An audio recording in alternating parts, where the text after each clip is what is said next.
Acum un an era popular câinele Ben. Yes. Acum, de nicăieri s-a spawnat motanul ăsta care se numește Juan, Joan, John, Jan. Cum se numește? Bă, având în vedere că jocul este în spaniolă, pronunția corectă trebuie să fie Juan. Dar ca să râdem și noi un picuț, o să zicem John. Talking John. Ignorați-mă, nu știu de ce râd la glumele mele total proaste. O să mori. Mi-ați recomandat jocul ăsta și sincer să vă zic, acum o să intru prima dată pe acest joc și habar n-am la ce să mă aștept. Așa că înainte de a începe, v-aș ruga să apăsați pe butonul de like să strângem 2000 de like-uri, iar acum haideți să-l cunoaștem pe John. I love talking John to record audio. Să lăsăm să ne înregistreze vocea?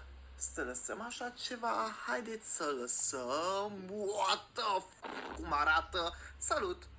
Salut, ești oribil. Ești efectiv groaznic. Ești groaznic. Oh! S-a oprit aplicația. What? Are virus sau ce naiba, ești nebun? Am reintrat. John! Bă, Johne, nu prea-ți stau bine ochii în cap. Să nu mai zic de gură. Asta ce vrea să fie? Pisică, capră sau câine? Zi, ia! Oh, bă, ce ochi are! Are ochii roșii! Și îi sunt ieșiți din orbită, ești nebun? Bună, John, numele meu este Jocuri Horror, sau Sky, sau Alex, sau spune cum vrei. Astăzi, aparent, eu sunt gazda ta și va trebui să am grijă de tine, deși habar n-am cum pot să am grijă de tine, că pare ca și o pisică moartă, efectiv pare mort. Uite, ne poate înregistra? Salut!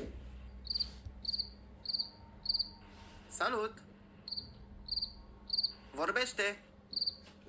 Ești prost? Cistra? Salut! Salut! Vorbește! Ești... Ha? Ha? Bă, Johnny, fă intro-ul meu. Salutare tuturor și pam, pam, pam! Oh my god. Bă, Johnny, fă intro-ul meu! Salutare tuturor și pa, pa, pa! Salutare tuturor! Doamne, jocul ăsta ești nebun. Ok, ce mai avem? Oh, oh, oh, e posedat! Doamne, jocul ăsta ești de bun. E posedat! Fraților, dă-i nou, nu mai vorbi, taci din gură! Doamne, ok.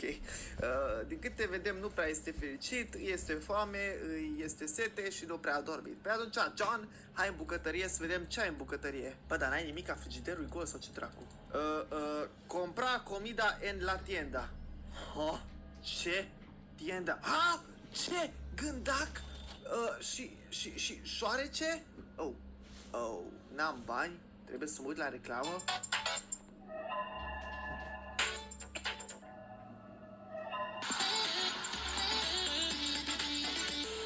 Fraților, asta a fost cea mai minunată reclamă pe care am văzut-o în viața mea.